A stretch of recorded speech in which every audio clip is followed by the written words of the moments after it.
Shalom teman-teman, jumpa lagi di Ngiman Ngobrol Asik Firman Tuhan. Nah teman-teman, kali ini kita mau dengerin kesaksian teman kita, khususnya gimana cerita hidup dia dalam dipimpin oleh Roh Kudus. Nah penasaran kan gimana ceritanya? Kita langsung aja simak ceritanya. Check it out.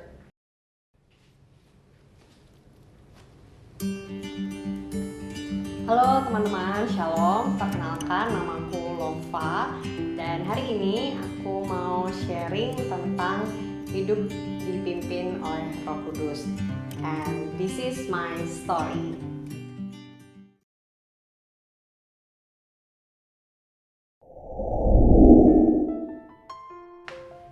Ya, oke teman-teman. Jadi ceritaku ini ya berdasarkan perjalanan hidupku dan pengalamanku sama dengan Tuhan. Jadi ya mungkin teman-teman bisa punya pengalaman yang berbeda, tapi satu yang percaya bahwa ketika kita menerima Tuhan menerima Yesus sebagai Tuhan dan Juru Selamat, aku percaya teman-teman juga memiliki Roh Kudus itu di dalam hidup teman-teman.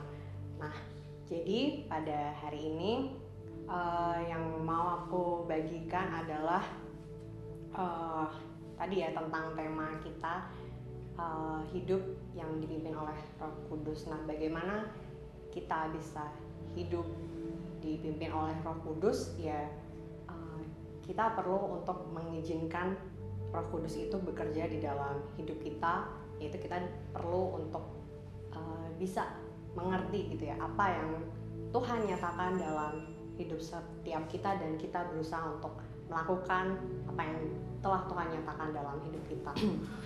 Nah, bagaimana kita bisa mengenal Tuhan atau mengerti apa yang Tuhan mau? Ya, kita perlu bangun relasi dengan Tuhan, dan aku bersyukur melalui komunitas-komunitas yang Tuhan boleh berikan atau sediakan gitu ya di dalam kehidupanku, baik di gereja ataupun di mana aku berada sebagai mahasiswa ataupun dulunya juga sebagai siswa waktu sekolah. Komunitas-komunitas inilah yang menolongku untuk semakin mengenal Tuhan lebih lagi, belajar melalui bagaimana mengerti akan firman Tuhan dan belajar bagaimana bisa melakukan firman Tuhan itu di dalam kehidupan. Dan satu kisah yang membuatku teringat gitu ya, bahwa di masa-masa aku menjalani kehidupan, ya tentu kehidupanku juga tidak mulus-mulus saja, pasti ada fase naik turun gitu.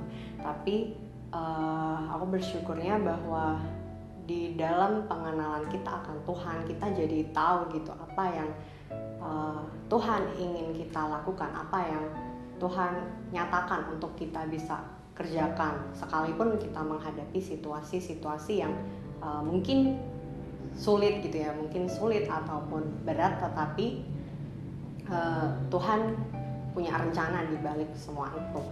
Dan satu kisah yang mungkin aku pernah bagikan gitu ya ke teman-teman KPN waktu itu, terus juga itu yang mengingatkanku bahwa Tuhanlah yang sepenuhnya kita untuk bisa kita andalkan gitu. Tuhanlah yang patut untuk kita andalkan gitu. Jadi pada waktu tahun lalu itu ya, yang mungkin teman-teman udah pada tahu kalau papaku kan sakit COVID itu, dan akhirnya masa itu cukup masa yang sulit bagiku gitu. Jadi aku merasa benar-benar ya sedih gitu ya, sedih dan juga merasa sendiri gitu ya, merasa sendiri melalui fase itu. Walaupun ya ada teman-teman yang support, ada juga orang-orang yang membantu gitu, tapi aku rasa itu tidak cukup gitu ya. Maksudku adalah ya Tuhanlah yang sanggup untuk membuat kita merasa cukup gitu. Jadi di balik itu aku menyadari bahwa ketika aku mengalami hal itu, aku menjadi semakin bergantung kepada Tuhan gitu ya, semakin menyadari bahwa ya Tuhanlah yang satu-satunya dapat ku andalkan gitu ya. Jadi itu yang buatku jadi lebih menyadari bahwa ya hanya Tuhan gitu. Dan melalui masa-masa itu juga bersyukurnya gitu ya, sekalipun masa itu pada waktu itu terjadi, yang aku lakukan adalah ya berdoa gitu ya, berdoa kepada Tuhan, terus memohon Tuhan menolong gitu. Dan bersyukurnya melalui setiap firman Tuhan yang aku renungkan, dan juga ketika aku berdoa Tuhan menguatkan gitu, Tuhan menyatakan apa yang harus aku lakukan. Dan dari situ aku belajar untuk tidak menjadi khawatir gitu, maksudnya tidak jadi semakin berlarut-larut dalam apa yang sedang aku rasakan pada waktu itu. Jadi itulah yang membuatku semakin menyadari gitu ya, bahwa ya hanya Tuhan yang sanggup untuk menolong, dan sampai pada akhirnya Tuhan memulihkan gitu ya, Tuhan memulihkan papa dan akhirnya bisa sehat kembali. Dan yaitu suatu bagiku adalah suatu kemurahan Tuhan dalam hidupku. Di satu sisi aku belajar untuk semakin bergantung kepada Tuhan, dan satu sisi Tuhan juga menyatakan kuasanya melalui kesembuhan papa gitu. Dan di masa-masa ini juga gitu, di masa-masa itu aku jadi semakin menyadari ya itu tadi gitu ya, bahwa Tuhanlah yang bisa, atau Tuhanlah yang sepatutnya untuk kita andalkan, bukan lagi diri kita sendiri atau bahkan juga orang lain. Ketika kita memutuskan untuk menerima Tuhan, menerima Yesus sebagai Tuhan dan Juru Selamat kita, tentu kita perlu belajar untuk menyerahkan segala sesuatunya kepada Tuhan gitu ya. Bahkan di momen yang aku alami kemarin itu ya, aku juga belajar untuk menyerahkan segala apa yang aku pikirkan, menyerahkan segala apa yang menjadi ketakutanku ataupun juga kelemahanku kepada Tuhan gitu. Dan ya tentu aku juga belum maksudnya bukan manusia yang sempurna gitu ya, masih belajar dan berproses juga. Tapi satu hal yang mau aku bagikan juga, bahwa sebagai orang yang telah mempercayai Tuhan, ya kita perlu untuk terus menyerahkan kehidupan kita sepenuhnya kepada Tuhan, menyerahkan setiap pikiran kita, hati kita, bahkan ya segala apa yang maunya kita itu kepada Tuhan gitu. Maksudnya ya, kita perlu untuk mengetahui apa sih yang Tuhan mau dalam hidup kita, apa yang jadi isi hati Tuhan, apa yang Tuhan ingin untuk kita kerjakan. Karena seringkali dalam kehidupan ya mungkin orang-orang di luar sana gitu ya berpikiran bahwa kehidupan itu tentang ya rohani dan tidak rohani gitu ya. Padahal kan tidak seperti itu, bahwa hidup kita semuanya ya sama di mata Tuhan. Mau kita di gereja, mau kita di rumah, mau kita di sekolah, dan dimanapun kita ya semua itu perlu kita serahkan pada Tuhan. Jadi kita tidak mengkotak-kotakan kehidupan, melainkan kita berfokus kepada Tuhan dan bergantung sepenuhnya kepada Tuhan. Itu tadi gitu ya, bahwa ya kita perlu untuk berusaha mengerti gitu apa yang Tuhan kehendaki dalam hidup kita. Ya bukan berarti keselamatan dan kasih karunia itu usaha kita, bukan gitu.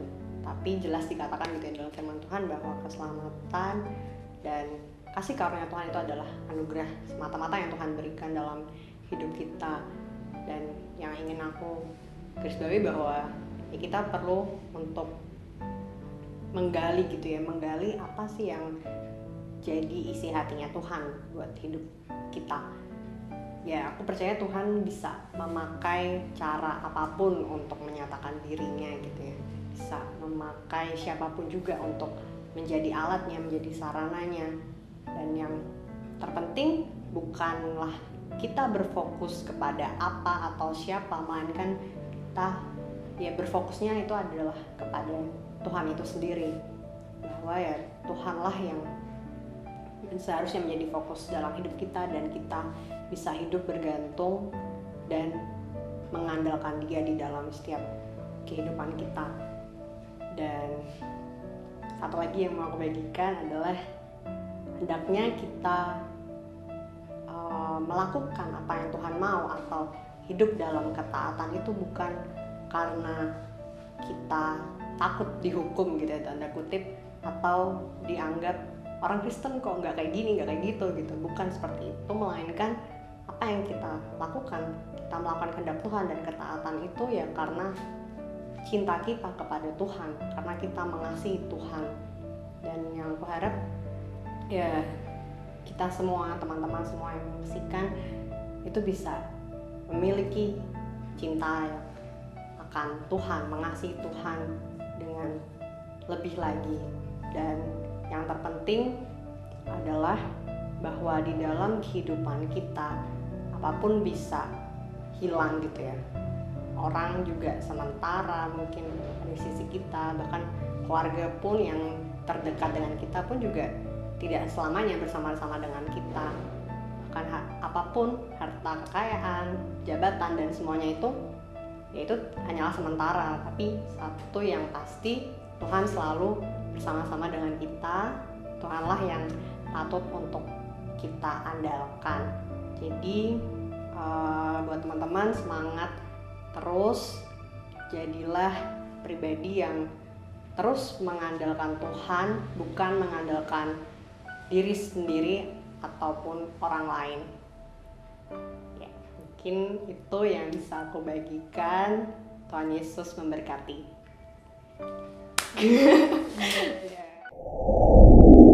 Nah teman-teman, gimana kesaksian teman kita? Semoga kesaksiannya memberkati kita semua ya.